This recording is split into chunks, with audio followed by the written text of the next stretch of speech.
Oui, réaliser une donation pourrait être cette année une occasion à ne pas manquer parce que la loi de finances 2025 a introduit une exonération temporaire, important ce mot temporaire, pour les donations de sommes d'argent sous certaines conditions et couplées à des dispositifs qui sont déjà existants. C'est une mesure qui permet de transmettre, vous allez voir, des montants importants sans droit de donation en anticipation d'une succession. Bonjour Maître Jérôme Barré. Bonjour David. Avocat associé au sein du cabinet Yards.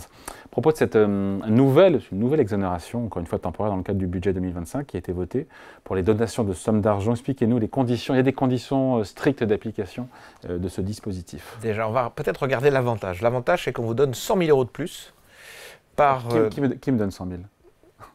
Pas moi. Ah, je vous donne 100 000. Hein.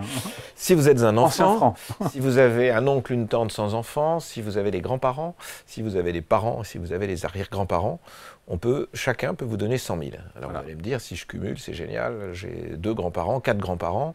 Non, non. On vous donne, vous avez le droit d'encaisser, si je puis dire, 300 000 €. Ouais.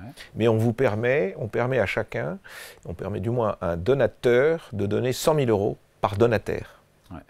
Donateur, celui qui reçoit. C'est celui qui reçoit. Ce qui veut dire que des parents, des grands-parents, des parents peuvent vous donner 100 000 € supplémentaires. Vous savez qu'on a droit à 100 000 € tous les 15 ans. Ouais. Eh bien là, on vous donne jusqu'à l'année, fin de l'année, la possibilité de donner 100 000 € en plus. Et donc, au total, 300 000 €. Voilà. C'est quand même assez intéressant. Et cet argent, on peut s'acheter des voitures, partir en voyage, on peut... Non. Je vous reconnais bien là. S'acheter, oui. Non, ou acheter, je sais pas. Achetez-vous une conduite. Oui. Non, non, en fait, ce système, il ne marche que si vous financez la résidence principale. Voilà. Premièrement.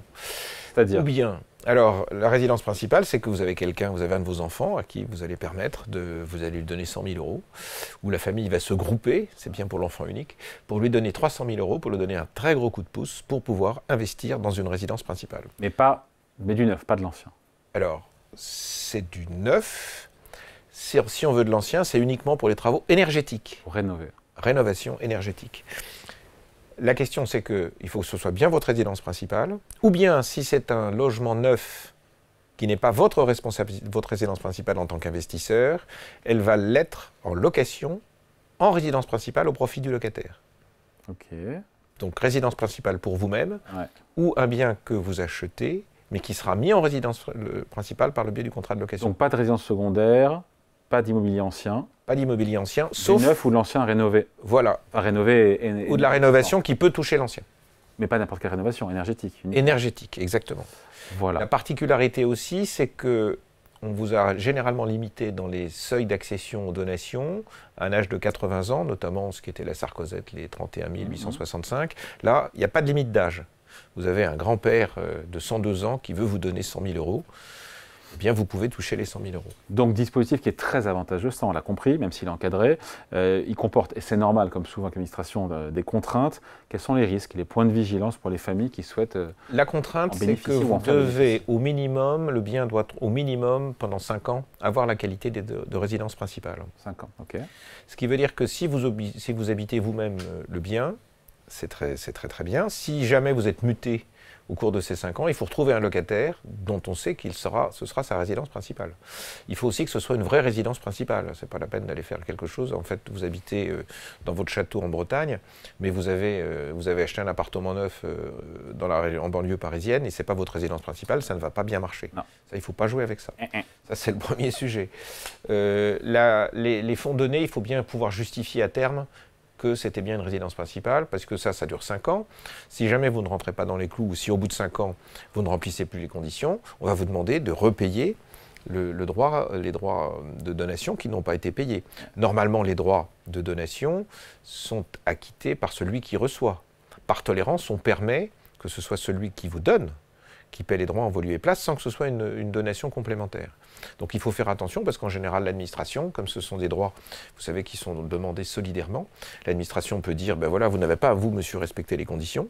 Donc, et dans les conditions aussi, on vous demande d'investir dans un délai de 6 mois. Il faut faire aussi attention au momentum, c'est-à-dire qu'il faut pouvoir donner cet argent si vous achetez un bien neuf. Est-ce qu'on vous demande de payer à la fin ou est-ce qu'on vous demande de payer maintenant? Si on vous demande de payer dans 10 ans, ça ne va pas marcher non plus. Ouais. Voilà. Ok. Donc ça, c'est donc pour cet abattement temporaire qui vient en complément d'autres dispositifs. Des dispositifs classiques, hein, je les rappelle, 100 000 € par parent et par enfant. Pardon. 31 865. Vous faites tousser donner des sous, hein, vous. Hein, je n'aime pas. Ça se voit. 31 865, merci pour un petit enfant, 5 310 pour un arrière-petit enfant. 15 000 euros, 15 900 entre frères et sœurs, ne riez pas. Il s'étrangle. Et 7 967 entre oncles et tantes et neveux-nièces. Et vous savez que vous avez le don familial d'argent, ce que j'ai appelé la sarcosette, c'est les 31 865, mais vous ne pouvuvez pas faire ça sans respecter. Et on peut tout cumuler, ça veut quoi quand on vous pouvez tout cumuler. Pour les gens très généreux comme vous. Ça vous donne 400, alors qu'est-ce que je vais noter voilà, un couple peut transmettre par enfant jusqu'à 263 000 euros. Ouais. 263 730. Donc, importance du timing fiscal. Et également, il faut rentrer dans l'anticipation, on ne le dit jamais assez, mais puisque vous pouvez remettre votre carte ou vos dés à jour tous les 15 ans, et que vous avez ce bien, il faut regarder où vous vous situez, et plus vous commencez tôt, et plus vous utilisez les tranches de 15 ans. C'est donc intéressant. Ouais. Bon, avant de se quitter, juste... donc la nouveauté, c'est ça, c'est cet abattement temporaire. Oui. Je ne sais pas, ça sera un succès potentiellement Les conditions paraissent simples, mais ça sera un succès si vous êtes en mesure de payer dans les 6 mois de la donation. Donc il faut vous dépêcher d'acheter il faut aller regarder le secteur du neuf. C'est aussi pour... c'est un peu comme ce qu'on avait fait pendant le Covid. Hein. C'est pour que le commerce... le petit commerce du bien neuf puisse fonctionner. Donc ça, c'est intéressant. Il faut surtout aller voir, si vous êtes acheteur, aller voir tout de suite du bien neuf et vous faire financer par votre famille. Il faut en profiter parce qu'on sait qu'il y a tout un débat et des voix qui demandent plus de droits de donation, alourdissement de la fiscalité. Est-ce qu'on se dit que on est au milieu du gué ou on est dans l'œil du cyclone et il faut en profiter? Déjà, ce qui est pris n'est plus à prendre et ça concerne toutes les catégories de personnes. Donc, c'est sans distinction de catégorie de personnes. La réflexion qui se porte aujourd'hui, c'est bien, on voit bien que la comparaison que l'on a par rapport à l'étranger, elle est terrible, elle est sans appel. Quand on est à 45% en France, au-delà d'1,8 million, alors que en succession et en voie de succession en ligne directe, alors que dans d'autres pays, on est à 0 en ligne directe. On voit bien des pays exotiques, non? Je ne sais pas si l'Italie ou la Suisse est exotique. L'Italie, on est à quelques pourcents, mais la Suisse, c'est pas très exotique. L'Espagne, en ligne directe, c'est pas exotique. Le Luxembourg non plus. Le Portugal non plus. Beaucoup de pays. Il y a des pays où on a supprimé les droits de succession. Hein, L'Autriche et même la Suède, ça paraît étonnant. On a supprimé purement et simplement les droits de succession.